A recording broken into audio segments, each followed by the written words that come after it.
మీరు నిలబడండి చెప్తాను కదా. మేము ఫాస్ట్ ట్రాక్ కోర్టులో ఈ కేసు అనేది మేము నడిపిస్తాము. కేసు అనేది కన్విక్షన్ అయ్యే విధంగా, అతనికి ఉరి శిక్ష పడే విధంగా, అతనికి జీవిత శిక్ష పడే విధంగా మేము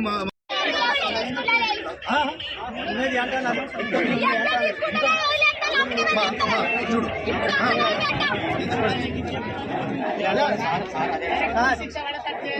ఒకటి అదే చెప్తాను కదా.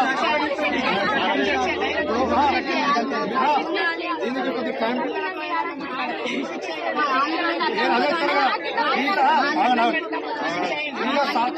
సాక్ష్యాలు ఎంత గట్టిగా ఉంటే